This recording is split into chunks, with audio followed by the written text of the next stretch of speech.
Hello दोस्तों, नमस्कार। आज आपकी एक छोटी सी टेस्टिंग करता हूँ। ज़रा देखता हूँ कितने के मैच्योर हुए, कितने के नॉलेजेबल हुए। दोस्तों, एक बड़ा सा सिंपल सा सवाल पूछूंगा आपसे।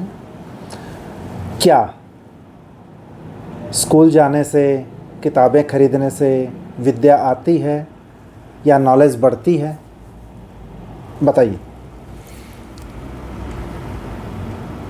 बताइए दोस्तों, क्या स्कूल जाने से, पुस्तकें खरीदने से, कॉपी खरीदने से, स्कूल जाने से विद्या आती है? नहीं दोस्तों। शायद कुछ लोगों ने हाँ कहा होगा, मन में हाँ सोचा होगा, लेकिन नहीं, इसका आंसर है नो। क्योंकि सिर्फ स्कूल जाने से, बुक्स लेने से, कॉपीज़ लेने से, पेन पेंसिल लेने से विद्या नहीं आती, नॉलेज नहीं बढ़ती, बल्कि बुक्स पढ़ने से, नोटबुक्स पे लिखने से, याद करने से, मेहनत करने से तब नॉलेज बढ़ती है। ठीक है ना?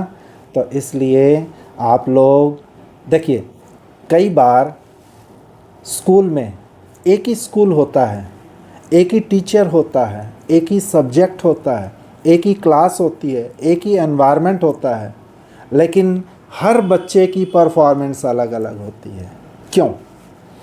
क्योंकि सबने अलग अलग ढंग से विद्या ली है, अलग अलग ढंग से फोकस किया है, अलग अलग मेहनत की है, अलग अलग लक्ष्य बनाया है, अपने टारगेट्स अलग अलग बनाए हैं। तो दोस्तों, इसी तरह से हमारी लाइफ में भी बहुत सारे लोग अलग अलग टारगेट लेके चलते हैं।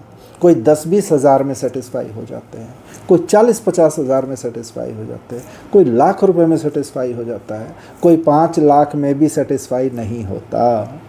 तो जो 5 लाख में सेटिस्फाई नहीं होता, उसको हम सही कहेंगे या गलत कहेंगे? यस, आधे लोगों का जवाब कम से कम गलत, यानी उन्होंने कहा होगा कि ये गलत है कि 5 लाख में भी सेटिस्फाई नहीं हो रहा है। तो नहीं दोस्तों, यदि हम सेटिस्फाई हो गए, हमारी तरक्की रुक जाएगी। यदि तरक्की करनी है, देखिए, there is no limit of success.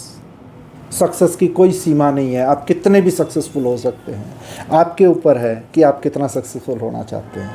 आप जितना सक्सेसफुल होना चाहते हैं, आप उतने सक्सेसफुल हो सकते हैं, बशर्ते कि यदि सेटिस्फाई हो गए। मतलब टेंशन लेके नहीं, टेंशन नहीं रखनी, लेकिन ग्रोथ का प्रयास, कोशिशें हमेशा जारी रखनी है, हमेशा तरक्की के मार्ग पे चलना है। ठीक है दोस्तों? इसी तरह से नेक्स्ट एक क्वेश्चन आप लोगों से, क्या गाय दूध देती है? उसको चारा खिलाओ, उसको सब कुछ खिलाओ, उसके बाद क्या गाय दूध देती है?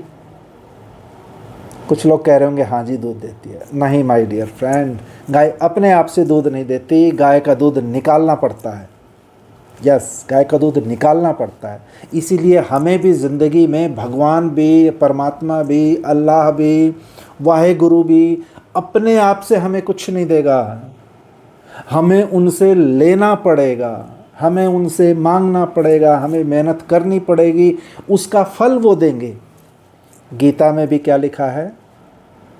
कर्म किए जा, फल की इच्छा मत करे इंसान, जैसे कर्म करेगा वैसे फल देगा भगवान। ये है गीता का ज्ञान, ये है गीता का ज्ञान।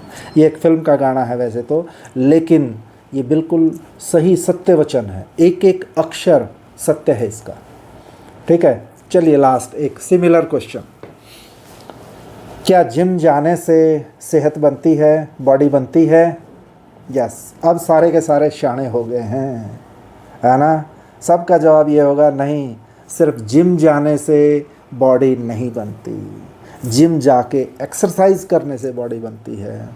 मसल्स तब बनते हैं जब जिम में जाने के बाद हम एक्सरसाइज करेंगे, मेहनत करेंगे, प्रॉपर डाइट लेंगे और डाइट को फॉलो करेंगे और लगातार कंसिस्टेंटली मेहनत करते रहेंगे। तो दोस्तों, यदि कामयाब होना है तो लगातार, बार बार लगातार प्रयास करते रहिए। एक बार फेल हो, 2 बार फेल हो, 10 बार फेल हो, 100 बार फेल हो, रुकना नहीं है। ज़िंदगी में हताश नहीं होना है, ज़िंदगी में रुकना नहीं है। There may be comma in your life, but there should not be any full stop in your life. ठीक है? तो ऐसे ही फाइनेंशियल नॉलेज या और नॉलेजेबल इन्फॉर्मेशन लेने के लिए मेरे यूट्यूब में बने रहिए। मेरा YouTube channel money and growth with doctor Malhan. लगातार कमेंट कीजिए। आप लोग कमेंट नहीं करते हैं। देखो, जो समझदार बच्चे होते हैं वो सवाल पूछा करते हैं, आप भी पूछिए, ठीक है। कभी आगे थोड़े टाइम के बाद मैं कभी लाइव भी आऊँगा, उस टाइम आप पर्सनल इंटरेक्शन भी कर सकते हैं, आपके सवालों के जवाब भी दूंगा मैं। तो लगातार बने रहिए और वॉच कीजिए, लाइक कीजिए, कमेंट कीजिए, सब्सक्राइब कीजिए एंड शेयर कीजिए किनको, जिनके बारे में आप अच्छा सोचते हैं, जिनके बारे में आप भला सोचते हैं, जिनके बारे में आप सोचते हैं उनके परिवार में खुशहाली आए, इकोनॉमिकली साउंड हो, स्ट्रांग हो। Okay, bye bye, keep in touch, thank you.